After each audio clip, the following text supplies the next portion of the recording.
Hi, this is Mukunda Mark. I just taught at Integral Yoga. I'm wearing my white still, so using my Mukunda name and going to be sharing from the Golden Present, daily inspirational readings by Sri Swami Satchidananda. And Satchidananda, that's a given name to him. And when he became a renunciate and made his vows, he was given that name, which means truth, knowledge, bliss. And Mukunda means he who gives liberation. So it's one of the many names of Lord Vishnu. I think 1,008 names of Lord Vishnu. And when he's has a reason to come back into this world, he takes the form of one of these beings. And so Mukunda was one of them.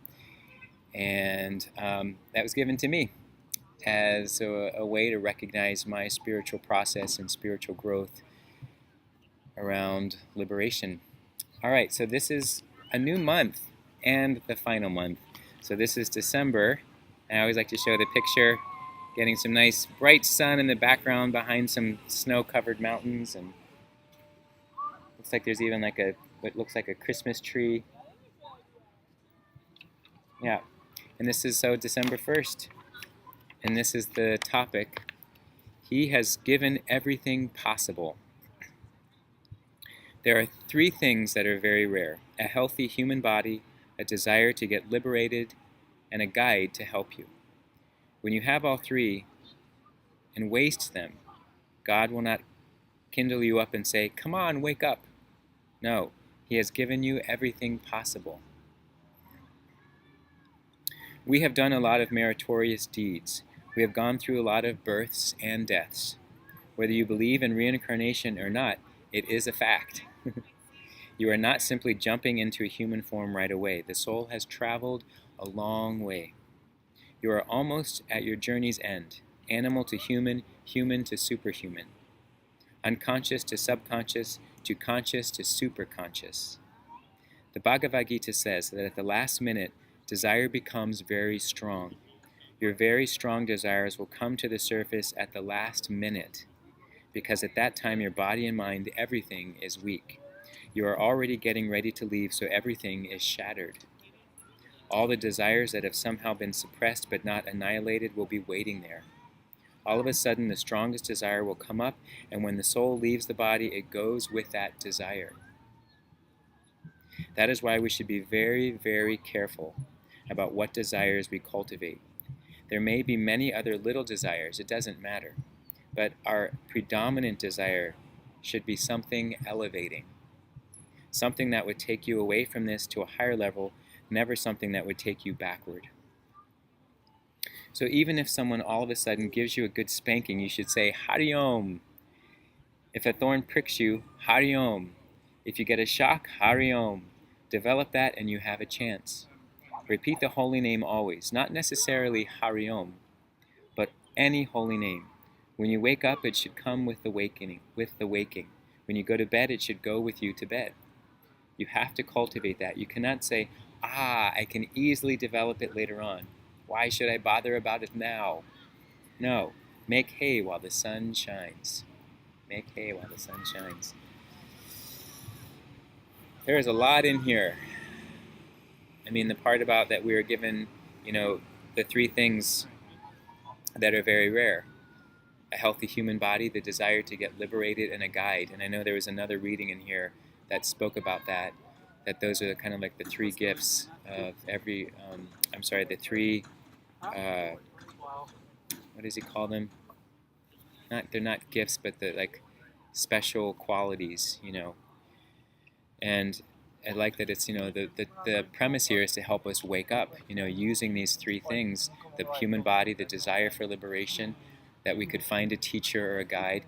It's to help us along our path of waking up. And sometimes what we may wake up, as he's talking about in here also, is a side of our desire that's actually not serving us or serving humanity, but that it's self-serving, because it comes from a wound. And I know for myself, having really analyzed my behaviors and seen some compulsive energies, addictive energies, that focusing on those and figuring out how to bring healing to those how to bring understanding about why those are coming out, why the acting out behavior versus the, using that energy to focus towards something that's uplifting.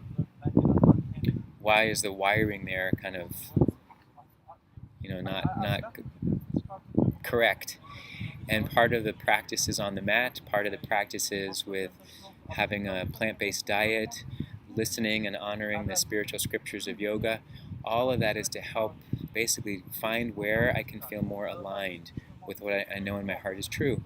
And until then, there's a little bit of that imbalance, a little bit of acting from a place where we're satisfying desires that are endless, because they don't satisfy us completely. It's like looking for to a bag of chips to be the thing that's going to fill our belly.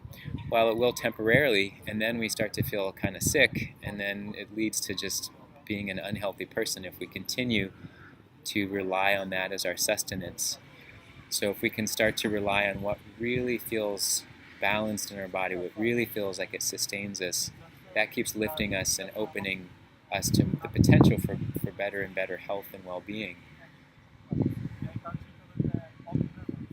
And then the last paragraph here about, if someone gives you a good spanking, you should say Hari Om.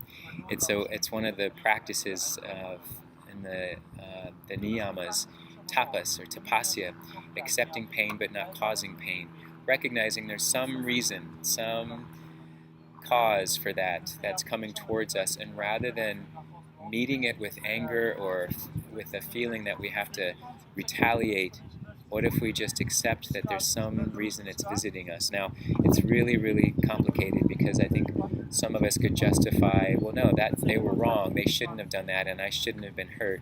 We can get into all of that. But if we can think about, we have different options of how we deal with life's situations, how we relate to them, how we share them, how we talk about them, how we accept them, and how we also, don't accept them but find a different way that we don't accept.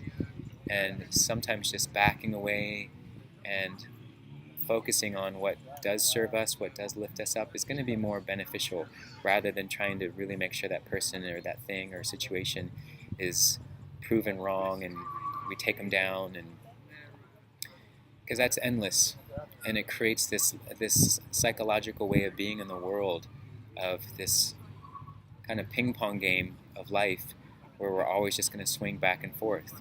I've heard it shared, and I've shared before, that life is just like this swinging pendulum, and it just sort of goes that way back and forth until we realize there's another place we can be, which is at the midpoint of the pendulum, observing all of the swinging motion happening and not needing to be drawn into the drama of it. But we just say, you know what, this is part of the way that this cycle of now works.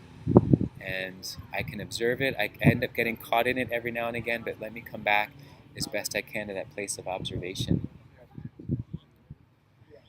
All right, that's what I'll share on that. But yeah, some good thoughts are coming up from this reading, and I hope it was useful for you, triggered some interesting thoughts. It usually takes conversation to work some of these out. Like at first, or at face value, some of this, you might be like, no way, Jose. But sometimes in deeper conversation, we see that, there might be something we all can agree on, that we're seeking to be more peaceful, loving, and honoring people with one another. Okay, bye.